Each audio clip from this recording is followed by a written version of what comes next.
Welcome po sa Heaven on Earth Reformed Baptist Fellowship. And pasensya na kayo sa aming munting lugar. Ito po ang unang beses na magdadaos ng gawain dito sa lugar na ito. We are a fellowship sent off by the Reformed Baptist Church of Malabon. Hindi pa po ito isang iglesia. Kami po ay miyembro ng iglesia ng Reformed Baptist Church of Malabon, and kami po ay mga missionaries po sa lugar na ito. And by July, prayerfully, isama niyo po kami sa inyong mga panalangin. Hopefully, gabi-gabi, nang sa ganoon ay magkaroon ng katuparan iyong pinapanalangin din namin na makovenant itong pagdarausan ng gawaing ito. And isa sa mga pinapanalangin namin, of course, ay uh, church building, lot, so on and so forth. And naniniwala naman kami na yun ay ipoprovide ng Panginoon kung ito ay talagang itinalaga niya na gawain dito. So once again, magandang umaga. Bilang introduction, nasa punto tayo ng ating henerasyon kung saan ang politika dito sa Pilipinas, hindi lamang sa Pilipinas siguro, ay napakagulo at napakarumi, halos hindi na gumagana ng maayos. Ayon sa Biblia, sa Romans 13, ang tungkulin ng Estado ay lingkod at tabak. It is a deacon and a sword. So ito ay lingkod at tabak ng Diyos. Pero paano ito mangyayari kung ang mga nakaupo o nakaluklok sa gobyerno at pati ang mga gustong umupo ay pawang mga play actors lamang. So gagamitin natin yung word na yan or terminology na yan later on. Magaling silang magsalita tuwing halalan, ngunit pag upo nila sa posisyon, lumalabas ang korupsyon at pagpapanggap. At dahil sa sobrang galing nilang umarte, parang artista sa teleserye, madalas nakakalito. Hindi mo na alam kung sino ang nagsasabi ng totoo. Halimbawa, noong November 14, 2025, lumabas ang unang video ni Zaldico na pinaparatangan si BBM na corrupt. Sumagot naman si BBM, sinasabi nagsisinungaling si Zaldico. Kaya sino ang paniniwalaan natin? Ang publiko ay napapalibutan ng mga tao na parehong nagsasabing sila ang may katotohanan, pero hindi natin exactly matukoy kung sino ang tapat at kung sino ang nagpapanggap sa kanila. Pero one thing is for sure, ano pa ba ang maaasahan natin sa buhay na wala kay Kristo? Natural lamang na ito ay puno ng number 1, drama, number 2, pagtatakip, at number 3, pagkukunwari. Hindi natin maasahan ang pagiging totoo at tapat ng isang taong walang allegiance kay Kristo. So bilang mga Kristiyano, malaki ang expectation sa atin. Malaki ang expectation sa atin kasi dala-dala natin ang pangalan ni Kristo. Ang expectation sa atin ay magbigay ng papuri sa banal na Trinidad sa pamamagitan ng matuwid na pamumuhay bilang inaring ganap na matuwid sa harapan ng Diyos. Dahil kay Kristo, tayo ay inaasahang maging totoo. Pagdating sa kung paano natin ituring at isa't isa, tayo ay inaasahan na magmahalan. Pagdating sa pagtuturo, tayo ay inaasahan na magturo ng tama. Pagdating sa pagtindig sa katotohanan, tayo ay inaasahan na huwag ikompromiso ang ebanghelyo. Sa sulat ni Pablo sa taga-Galacia, kanyang isinalaysay ang nangyari sa Antioch. Ito ay pagkatapos magkita nila ng mga tinawag niyang pillars of the church, sina Peter, James, and John sa verses 1 to 10 sa Galatians 2. Atin munang balikan ng saglit. Na-preach ko po ito sa Reformed Baptist Church of Malabon. Pwede nating balikan yung preaching na ito sa YouTube channel nila. Nakapost po yung video doon for a wider context. So atin mo nang balikan ng saglit, nakita natin doon sa pangyayari na iyon na ang soberanong probidensya ng Diyos na nagpreserba ng pagiging dalisay ng Ebanghelyo dahil si Pablo at ang mga pillars of the church ay may solidong pagkakaisa sa paniniwala at mensahe ng Ebanghelyo na ipinapahayag sa mga tao. Kay Pedro sa mga Hudyo at kay Pablo naman sa mga Hentil. At dahil dito ay hindi na puwersang na ipatuli si Titus dahil sa demand at pressure ng mga false brothers or tinatawag ding mga legalismo noong mga panahong iyon. At nagtapos ang kanilang pribadong pag-uusap sa pag-extend ng right hand of fellowship sa isa't isa. Ngayon naman dito sa verse 11, mayroong isang hindi abnormal na tao, kundi abnormal na pangyayari. Si Pedro ay nagmistulang parang isang politikong balingbing. Si Pedro kasama ang ibang mga hintil ay masayang nagkakaroon ng table fellowship. At naniniwala ako na masaya ang mga hintil sapagkat kasama nila si Pedro na isang Hudyo.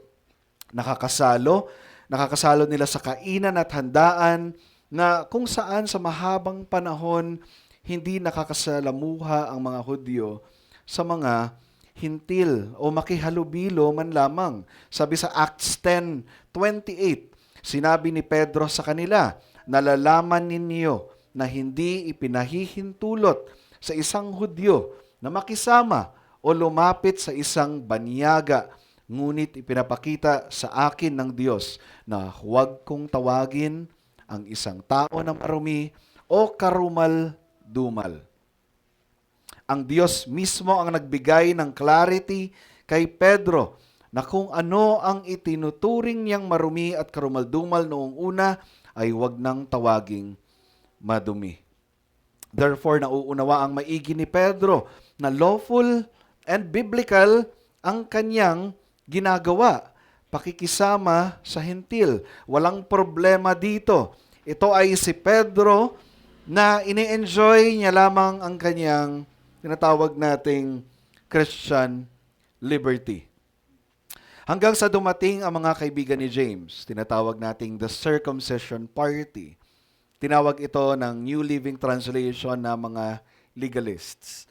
At dahil dyan, biglang hindi na nakipag-table fellowship si Pedro sa mga hintil because of the fear sa mga circumcision party. Ang language ng scripture, siya'y umurong at humiwalay.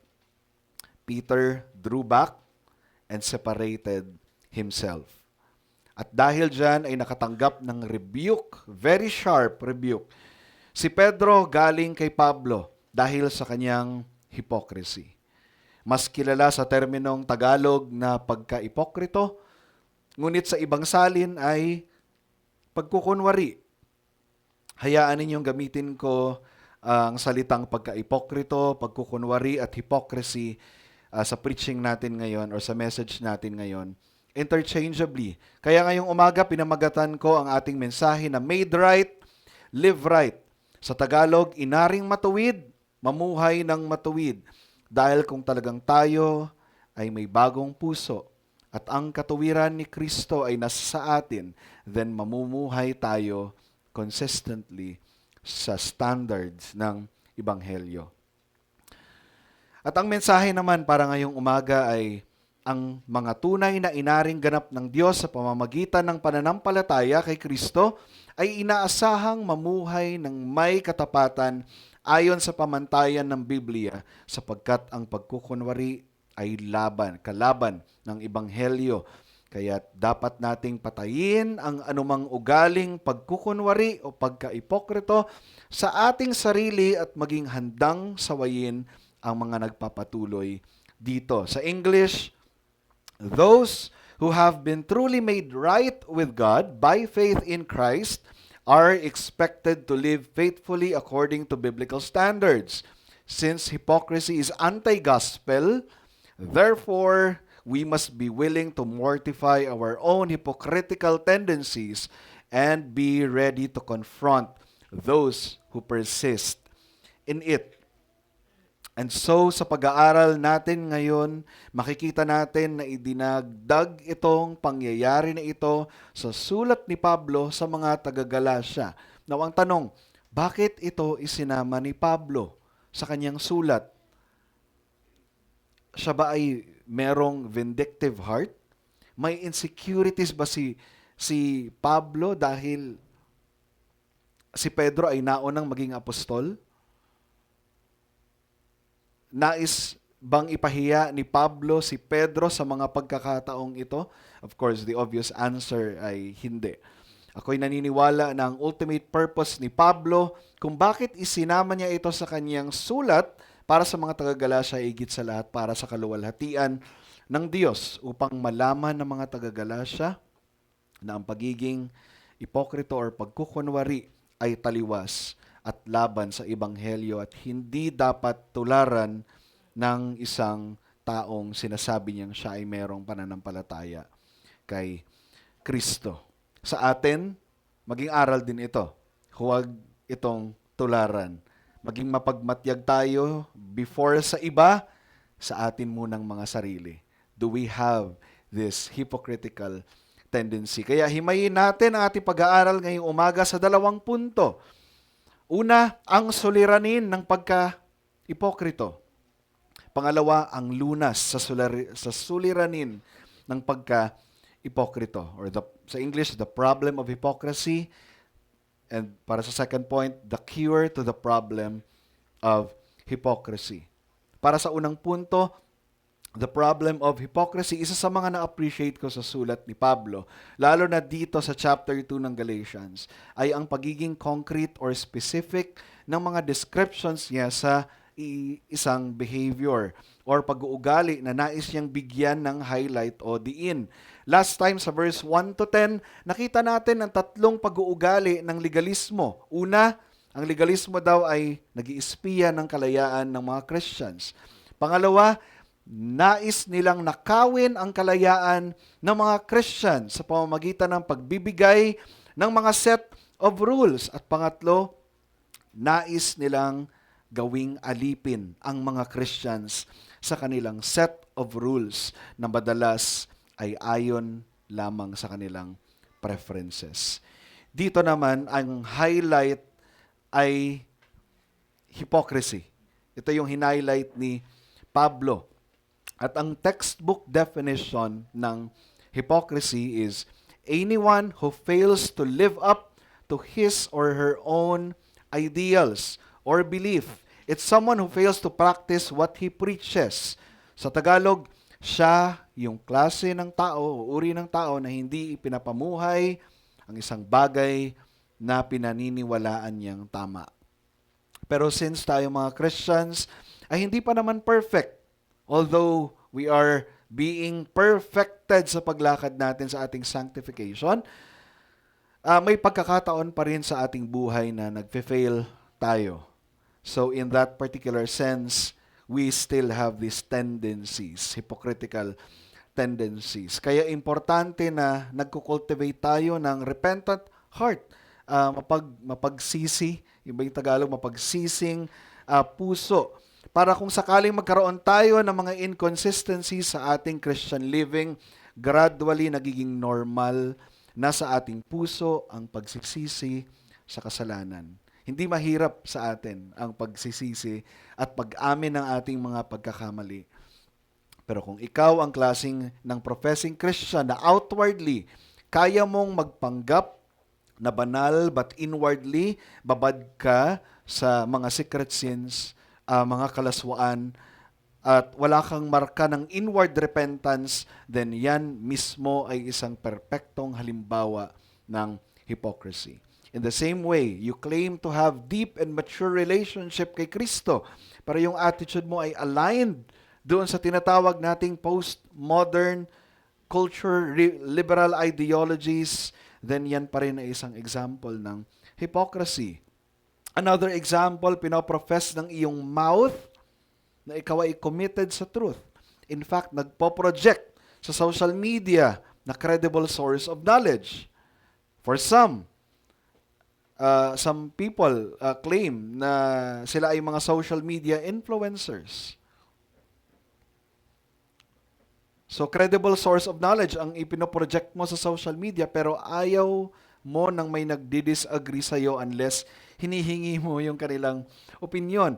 Well, sa teksto natin, hindi hiningi ni Pedro ang opinion ni Pablo noong nag-act si Pedro hypocritically. Paul confronted Peter to his face. And when the truth is trampled at stake, then we should be willing na gawin itong ginawa ni Pablo.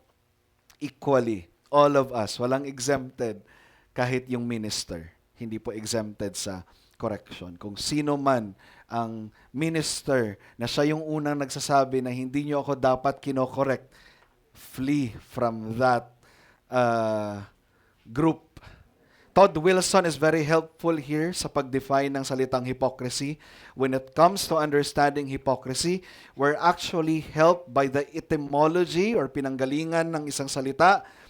In antiquity, a hypocrite was an actor. Ito daw ay actor. Someone who would put on a mask and play a part in a performance. Thus, the word came to connote the concealing of one's true character, thoughts, or feelings under the guise, implying something quite different. When you act hypocritically, you mask your true convictions and play a part that's not really yours. Sa context natin, mga believer, hypocrisy is when a believer plays the part of the unbeliever.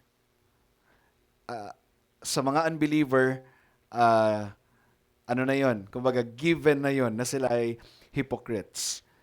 Sila ay naniniwala na ang kanilang katuwiran ay sapat na tatanggapin ng Diyos. No? Pero sa atin mga Christians, we become hypocrites when we play the part of the non-believer. Now, makikita natin sa ating teksto ang at least 3 features ng hypocrisy. 3 features of hypocrisy. Galatians 2:14. Sabi dito ni Pablo, their conduct was not in step with the truth of the gospel. Because the gospel is rooted in the truth, rooted in Christ, pero ang hypocrisy ay rooted sa 9th commandment violation, kasinungalingan at pagpapanggap. Kaya ito ay anti-gospel. Ang hypocrisy ay anti-gospel. Pangalawa, hypocrisy is a condemnable behavior. Galatians 2:11. Ngunit nang dumating si Pedro sa Antioch, sumalungat ako sa kanya ng mukhaan sapagkat siya ay nahatulang nagkasala. He stood condemned. Ito ay nagpapakita ng moral failure ng isang tao. Alam niya ang totoo, pero mas pinili niyang gawin ang mali. No? Alam niya ang totoo, pero mas pinili niyang gawin ang mali. At pangatlong feature ng hypocrisy, ito ay destructive. Galatians 2:13, and the rest of the Jews acted hypocritically along with Peter. So, Peter, pasensya ka na. Palaging mababanggit yung pangalan mo dito. Ayan. So, and the rest of the Jews acted hypocritically along with him, so that even Barnabas was led astray by their hypocrisy. Pinapakita ng ating teksto yung destructive effect ng hypocrisy. Ito ay nakakahawa. It led people astray. Even Barnabas, the right-hand man, partner of Paul sa ministry. Partner ni Pablo sa ministry. Therefore, ang hypocrisy ay condemning, destructive dahil in its roots, ito ay anti-gospel. Before nakita ni Pablo na ito ay inconsistent sa Ebanghelyo, tandaan natin, ang hypocrisy ito muna ay ultimately kasalanan kay Kristo. So before tayong makakapag-observe na ito ay kasalanan ng isang kapatid sa atin, dahil nagkunwari si kapatid sa atin, hindi siya naging totoo sa atin, tandaan natin na before makita ni Pablo iyon kay Pedro, ito muna ay nakita ng ating Panginoong Jesucristo. Ito ay kasalanan laban kay Kristo. Now, bakit pinili maging hypocrite ni Pedro sa mga oras na iyon? Ang sabi sa ating teksto, ngunit nang dumating na ang mga kaibigan ni James, si Pedro ay umurong at humiwalay dahil natatakot sa pangkat ng pagtutuli or the circumcision party. Dahil natakot. How ironic na natatakot itong si Pedro sa konteksto dito, samantalang sa Acts 5:29, ang tapang-tapang ni Pedro, at kilala natin na matapang si Pedro, di ba? Noong si Kristo ay ipapako sa krus, si Pedro pa mismo ang gustong humadlang, pero alam natin na yun ay very impulsive. In fact, kinonfront na naman siya ni Jesus Christ doon, "Get behind me, Satan." Pero kilala natin si Pedro na isang matapang na tao. Noong dinala sila ng mga temple guards sa Acts 5:29, hinarap sila ng high priest. Walang takot na sinabi ni Pedro sa kanila, "Kailangang sa Diyos kami sumunod sa halip sa mga tao. We would rather and serve God than man." Paglilingkuran namin ang Diyos, susunod kami sa Diyos kaysa sa tao. So kitang-kita natin ang boldness ni Pedro dito. Kaya how ironic na si Pedro ay natakot and then acted hypocritically sa konteksto na ito. Ngunit ganun pa man, salamat dahil may isang Pablo na handang tumindig sa katotohanan kahit mag-isa lamang siya. Sabi sa Galatians 2:11, "Ngunit nang dumating si Pedro sa Antioch, sumalungat ako sa kanya ng mukhaan sapagkat siya ay nahatulang nagkasala. And it takes courage to stand for the gospel uncompromisingly." It really takes courage. We are living in a world where talamak ang cultural relativism, ang individual relativism. Hindi ka pwede mag-disagree sa akin kasi ito yung view ko. Talamak sa atin yon. Andyan yung pag-legalize ng abortion sa ibang bansa. And ginagapang na rin yan sa Pilipinas. May mga underground hospitals for abortion. And if we don't exhort these kinds of problem, how are we be able to protect the church and protect our kids sa mga susunod na henerasyon? So it really takes courage to stand for the gospel uncompromisingly. If there is one message that Paul would choose any time of the day, ito ang ebanghelyo. Kung merong mensahe na sobrang committed si Pablo na ipamuhay, ito ang ebanghelyo at wala nang iba. Dahil ang glory ni Kristo ay nasa ebanghelyo. Ang kapangyarihan ng kaligtasan ay nasa ebanghelyo. At kung tayo Kristiyano na namumuhay ng may pagkukunwari, nilalapastangan natin, unang-una, si Jesucristo. Pangalawa, yung mensahe ng ebanghelyo na sinasabi nating hawak-hawak natin. So bilang challenge sa atin, ngayong umaga, nakita natin kung gaano ka-damaging ang hypocrisy. Kung maaalala natin, hindi naman ito ang unang pagkakataon na nakarecord na nahulog si Pedro sa isang kasalanan. Pinaka-familiar sa atin, pinaka-alam natin pag tinatanong natin, anong maalala mo na kasalanan ni Peter? Ang maiko-quote kaagad natin ay yung itinanggi niya si Jesucristo. Di ba? Pagtanggi niya sa ating Panginoong Jesucristo. And how ironic, what was the reason kung bakit dininay niya si Kristo? Fear of men. And the same problem na meron dito sa Galatians 2. Fear of men. And if we are reading our Bibles, our Proverbs, sabi sa Proverbs 1:7, "The fear of the Lord is the beginning of knowledge." So if the fear of the Lord is the beginning of knowledge, then the fear of men is the beginning of foolishness. If the fear of the Lord is the beginning of knowledge, then the fear of men is the beginning of foolishness.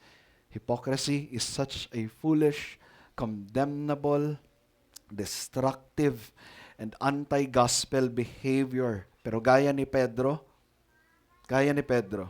I believe na siya pa rin ay na-restore. Hindi man ito naka-record, no? Na nagkaroon sila ng reconciliation ni Pablo. I believe na siya pa rin ay na-restore, gaya ng una niyang pagka-restore. I believe pinagsisihan niya pa rin ang kasalanan na ito at nag-take siya ng comfort sa justification niya kay Kristo.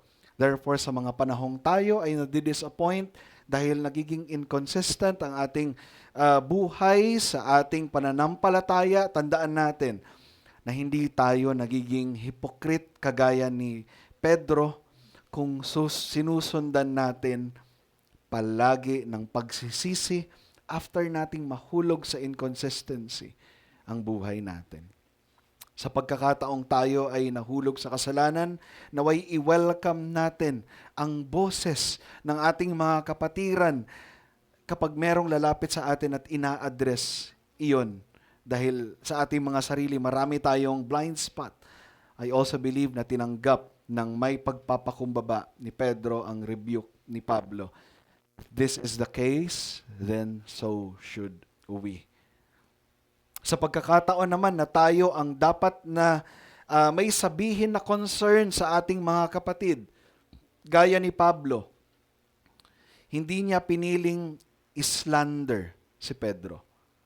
No? Like Paul, hindi niya piniling islander si Pedro behind his back.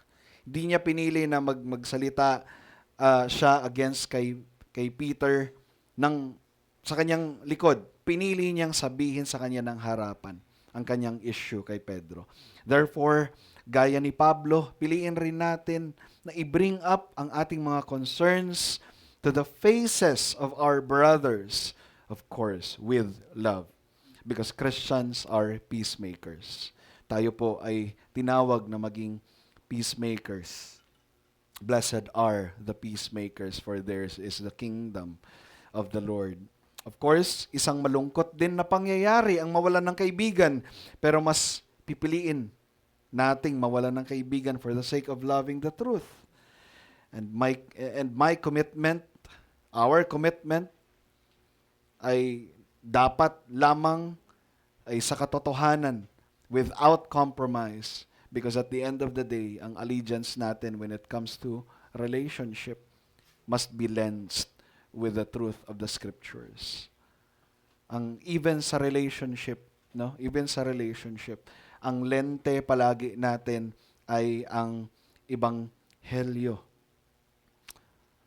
Dito makikita natin ang beauty ng gospel na nagbabind at nag-unite sa atin dahil despite of sins, unwise decision, and errors na naglilid sa atin para magkaroon ng godly confrontation, as long as we understand the nature of the gospel, mas pipiliin natin ang mag-ayos, mag-reconcile. Dahil ang reconciliation ay reflection palagi ng ebanghelyo. Iwasan natin ang peace-faking dahil hypocrisy pa rin ito. We must be the kind of brothers that magnifies the glory of Christ in the gospel. Nang sa ganon, anuman ang sitwasyon nating kaharapin, tayo man ang nasa posisyon na nagkasala or tayo man ang nasa posisyon na magbibigay ng admonition or correction, ang ebanghelyo ang nagbibigkis sa ating relasyon. We will hear our brother kapag meron siyang concern, and we will exercise love, patience, and forbearance naman sa ating mga kapatid kung siya ay nahulog sa kasalanan. At para sa ating pangalawang punto, the cure to the problem of hypocrisy, ang lunas sa suliranin ng pagka-ipokrito o pagkukunwari. Maybe for some, nakikita itong episode na ito na harsh. Very harsh si Pablo kay Pedro. Lalo na sa generation natin ngayon. Siguro, no? Sa social media, nalilentehan ito, very harsh. Dahil sa hypocrisy ni Pedro, ito ay nagbigay ng pressure sa mga hintil. Kaya sinabi ni Paul, if I could paraphrase it, sa mga succeeding verse, 14, 15, and 16, it goes something like this. Di ba Pedro, tayong dalawa ay Hudyo. Ikaw nga mismo ay namumuhay na parang hintil na. So bakit mo pinipilit mamuhay na parang Hudyo yung mga hintil at magpaalipin sila sa kautusan? Tayo ay may sapat na kaalaman na hindi sa pamamagitan ng kautusan naging matuwid ang tao, kundi sa pamamagitan lamang ng pananampalataya kay Kristo. Kinonfront ni Pablo si Pedro gamit ang bagay na alam na mismo ni Pedro. Hindi gumamit ng subjective emotion si Pablo na, Pablo, alam mo naman na nasaktan ako noong ginawa mo yun. Hindi ka ba naging concern na masaktan yung mga hintil? Hindi nag-appeal sa emotion si Pablo. Nag-appeal siya sa objective truth ng justification by faith. Kung ano na mismo yung alam ni Pedro. So what is this justification by faith alone? Ang justification by faith alone ang sumasagot sa tanong, paano maidedeklara na matuwid ang isang makasalanang tao sa harap ng Diyos na ganap na makatarungan, just, ganap na matuwid, righteous, at ganap na banal, holy. Dahil makatarungan ang Diyos, hindi niya maaaring ipagsawalang bahala ang kasalanan. Dahil matuwid ang Diyos, perpekto at hindi nagbabago ang kanyang pamantayan o standard. Dahil banal ang Diyos, lubos siyang hiwalay at malinis mula sa anumang kasalanan. So paano tayo idedeklarang matuwid? Kung iiwan tayo ng Diyos sa ating mga sarili, ay hindi kailanman tayo maidedeklarang matuwid. Isa lang ang nararapat para sa atin, at kung ano ang nararapat para sa atin ay the same na nararapat para kay Pablo at kay Pedro at sa lahat ng tao sa mundong ito, mula pa kay Adan. At ito ay makatanggap ng eternal na kahatulan at kaparusahan na kamatayan. At sinasabi ni Pablo na kahit anong pagsusumikap nating abutin ang isang katuwiran na katanggap-tanggap sa harapan ng Diyos, kailanman ay hindi natin maaabot ang pamantayan ni Kristo. Hindi natin maaabot ang pamantayan ng Diyos. Ngunit salamat sa Panginoon at hindi sa pamamagitan ng pagsunod sa kautusan, tayo ay inaaring matuwid. Here's the thing, the moment na ikaw ay nakarinig ng Ebanghelyo, for example ngayon, the moment na narinig mo itong Ebanghelyo na ito, ang banal na Espiritu ay kumikilos sa inyong mga puso at nagkakaroon tayo ng tinatawag ng miracle of regeneration na tinatawag sa mas kilalang born again experience. Ito yung pagbabago ng puso natin na dati ay likas na umiibig sa kasalanan, umaayaw sa Diyos, pero ngayon ay umiibig na sa Diyos. At pagkatapos niyan, nakita mo ng mas maliwanag ang kapangitan or ugliness ng iyong kasalanan. At ikaw ay nagsisi dito. However, walang aariing matuwid sa pamamagitan ng pagsisisi. Walang aariing matuwid sa pamamagitan ng pagsisisi. Hindi sinasabi sa teksto natin that we have been justified by repentance. Malinaw ang sinasabi ng teksto. Ang sinasabi dito ay sa pamamagitan ng pananampalataya. At malinaw din ang sinasabi sa Ephesians 2:1 na ang pananampalataya ay biyaya. Ito ay gift sa atin ng Diyos upang walang sino man ang makakapagmayabang. Ang katuwiran sa pamamagitan ng pananampalataya na regalo ng Diyos, ang instrumental cause ng ating justification.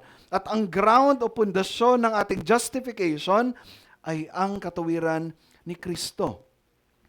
Ang katuwiran ni Kristo na na-achieve niya sa kanyang perpektong pamumuhay at pagsunod sa kautusan dito sa lupa ay inaccount sa kanya ng Diyos Ama at hindi lamang sa kanya kundi maging sa lahat ng sasampalataya kay Jesus. Kaya hindi lamang tayo naligtas sa kamatayan ni Kristo, naligtas rin tayo dahil sa perpektong pamumuhay ni Kristo. Kaya sa justification, hindi lamang pag-aalis ng kasalanan or forgiveness, kundi ibinigay din sa atin ang buong katuwiran ni Kristo. Yung tinatawag nating doctrine of imputation. Ito ang dahilan kung bakit ang acceptance natin sa harapan ng Diyos ay ganap, full. Ito ang hawak-hawak ni Pedro na katotohanan. Therefore, it doesn't make sense for Paul na mag-act hypocritically si Pedro sa mga oras na iyon. Si Pedro as a pillar of the church is expected to live right because he has been made right at maging consistent sa kanyang pamumuhay. Ang ebanghelyo na tinanggap niya, hindi niya lang basta tinanggap, ipinapangaral niya rin. Na-imagine ko na nagtanong si Pablo kay Pedro, ngayon, Apostol Pedro, hindi pa ba sapat itong biyaya na ito na matagal mo nang alam at ipinapangaral para pilitin pang mamuhay ang mga hintil sa standards ng mga Jews? Hindi pa ba sapat yung justification by faith na yon?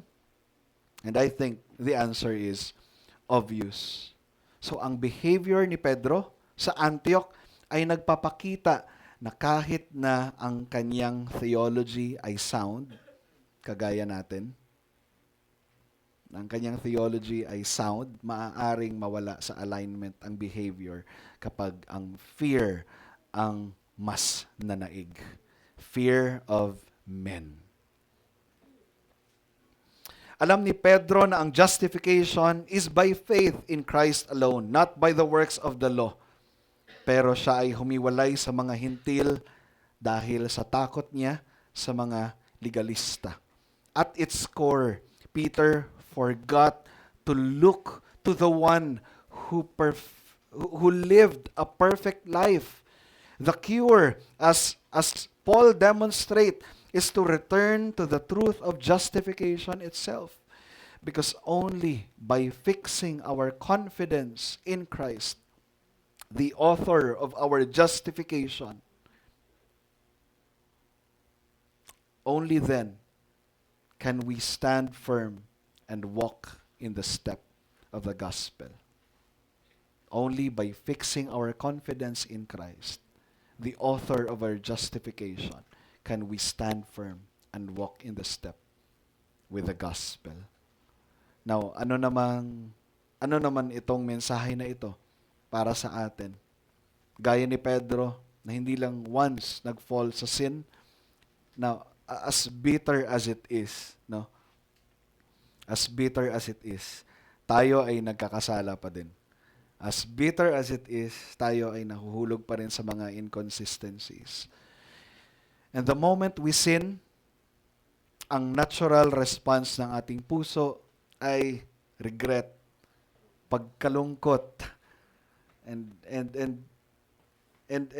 kung iisa tayo dito, united tayo sa katotohanan na ito, be comforted. Dahil, ibig sabihin, lumalakad ka pa sa katotohanan ng Ebanghelyo. Dahil kung wala ka na kay Kristo, normal na sa iyo ang mamuhay sa pagkakasala. However, may difference ang living in sin, sa falling into sin. At tayo mga Christians, alam natin na nandoon lamang tayo sa kategorya ng falling into sin. And also, nais ko rin i-address dito ang sin of laziness sa pag-cultivate ng graces ng Lord. The reason why we fall into sin, ay dahil sa mismong failure natin na mag-cultivate ng graces ni Lord. For example, 10 years ka ng Christian, pero ganoon pa rin ang intensity ng anger issues mo. Resulta yan ng hindi pagkukultivate ng patience. Kabaliktaran palagi. 10 years ka ng Christian, pero 10 years kang namumuhay na walang pangamba sa iyong pagkakasala. It seems normal sa iyong buhay kapag meron kang ginagawang, for example, sa generation natin ngayon, I believe we have to exert more exhortation when it comes to sexual sins, panonood ng mga malalaswa, dahil tumataas ang cases ng HIV ngayon. And if we want to protect our children sa mga susunod na generation, then these exhortation must start from the pulpit down to the pew. We must protect our children. Dahil ang hypocrisy, nagsisimula kasi yan sa mga patagong bagay, patagong mga kasalanan. At bilang gospel cure, if we truly are a Christian na natikman ang tunay ng kapatawaran ni Kristo, ang comfort and cure natin sa ating mga sins or mga inconsistencies ay wala nang iba kundi yung author ng katawiran natin, ang ating Panginoong Jesucristo. Ang tanging rason kung bakit ikaw at ako ay gumigising araw-araw ng walang pangangamba is because Christ is up there. Siya ay nasa kanyang trono, praying and interceding for us as our advocate. Dahil sa kanya, meron tayong kapayapaan. Kapayapaan sa ating mga pagsubok na dala-dala araw-araw. Kinukulang tayo sa pinansyal na aspeto. We know that Christ is up there. May sakit at karamdaman tayo. We know that Christ is always up there. May nananakit sa ating mga damdamin. We know that Christ is up there. Ang mga hypocrites, nagsosuot sila ng maskara para magpanggap ng ibang identity. Ngunit, noong tayo ay nanampalataya kay Kristo, hindi tayo binigyan ng maskara ng Diyos Ama na kahawig lamang ni Kristo. Dinamitan tayo ng katuwiran ni Kristo. At habang araw-araw namumuhay tayo ng may kabanalan, nagiging kahawig natin si Kristo. Tayong lahat. At dahil dyan, meron tayong tunay na kapayapaan. Sabi sa Romans 5:1, kaya't yamang tayo'y inaring ganap sa pamamagitan ng pananampalataya, mayroon tayong kapayapaan sa Diyos sa pamamagitan ng ating Panginoong Jesucristo. At sa Philippians 4:7, and the peace of God, which surpasses all understanding, will guard your hearts and your minds in Christ. Sa Tagalog, at ang kapayapaan ng Diyos na hindi maabot ng pag-iisip ang mag-iingat ng inyong mga puso. Therefore, bilang application, since we are made right, we are expected to live right.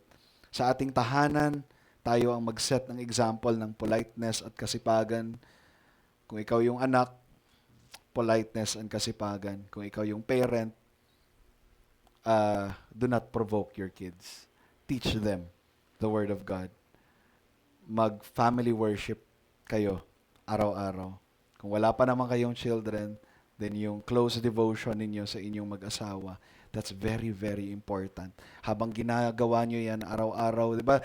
The mercy of the Lord are new every morning. If you believe that, your sanctification also, they are new every morning. Kinabukasan, after this day, kinabukasan, mas nagiging kawangis natin si Kristo. Ngayon, iba yung stage. Bukas, iba naman sa mga susunod na araw.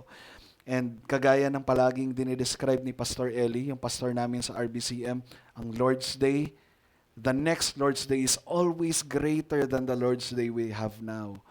Yung Lord's Day ay parang mga isla, na parang isang straight line And then sa straight line na yun ay merong mga tuldok. At yung mga tuldok na yun, yun yung mga Lord's Day. At before tayo makarating doon sa finish line, itong mga tuldok na ito na Lord's Day, mga kapahingahan, island of rest, yun yung nagdadala sa atin. So dahan-dahan, gradually, tayo ay makakarating doon sa final island at sama-sama tayong pupurihin ang ating Hesukristo, not by faith, but by sight. But by sight. At bilang challenge naman sa atin, what are the graces that we should cultivate? Always avail the ordinary means of the Lord. Andyan yung daily meditation of the Word, family worship, pagbabasa ng mga theological books, pakikipag-fellowship sa mga kapatiran as iron sharpens iron. Cultivate a life of prayer. Cultivate a life of prayer. Kahit malayo ang simbahan, go to that church na nangangaral ng matapat sa gospel. Avail the Lord's Supper. Pero sorry, wala pa po kami ngayon. Yan, dito, sa July pa po. Pero once a week ay nagpupunta po kami sa RBCM. Once a week, once a month ay nagpupunta kami sa RBCM para mag-take naman ng Lord's Supper doon. Magpadisiplina kung kinakailangan. Kung ikaw ay merong kasalanan na ni-recognize mo na worthy of discipline, lumapit ka sa iyong leader, sa pastor, and magpadisiplina ka with all honesty. God loves whom He disciplines. Now, these are not just lists of to-dos, do's and don'ts. Ito ay ginagawa natin in response sa pagmamahal natin sa ating Diyos na mabiyaya, na nagbigay sa atin ng buhay, bagong puso, at nagbigay sa atin ng katuwiran. Ang worship ay expression natin ng pasasalamat sa Diyos because God deserves our worship. So therefore, we should live right because we have been made right. Para naman sa hindi mananampalataya, ang estado mo sa harapan ng Diyos, Ama, ay kaaway. Ikaw ay anak ng kapuotan. Children of wrath. At ang nararapat sa iyo ay ang naglalagablab na hustisya ng Diyos. Kaya ang tanong para sa iyo, paano ka magkakaroon ng tunay na kapayapaan sa Diyos sa current status mo? Ang sagot ay hindi ka kailanman magkakaroon ng kapayapaan sa current status mo unless may magbago sa puso mo. Now, kung confident ka sa sarili mong kabutihan, ang challenge ko sa iyo today ay ituloy mo yan. At huwag kang mag-search, huwag kang manalangin, huwag kang magbasa ng Biblia hanggang sa ikaw ay datnan ng panghihina at kamatayan and you will face your Creator. Ngunit huli na ang lahat para sa iyo sa mga oras na iyon. Kung tatanungin ka ng Diyos, bakit ka papapasukin sa Kanyang kaharian? Ano ang iyong taglay na katuwiran? Kung sarili mong katuwiran, hindi sapat yan, kaibigan. Kaya kaibigan, kung naririnig mo itong mensahe ngayon, and somehow it pierced your heart, na-realize mo na, oo nga, ako ay makasalanan. Hindi sapat itong katuwiran na meron ako para magkaroon ako ng tunay na kapayapaan sa Diyos. Nawa ay sumampalataya ka kay Kristo Jesus. Magtiwala ka sa Kanyang katuwiran at ikaw ay aariing matuwid ng Diyos Amang nasa langit.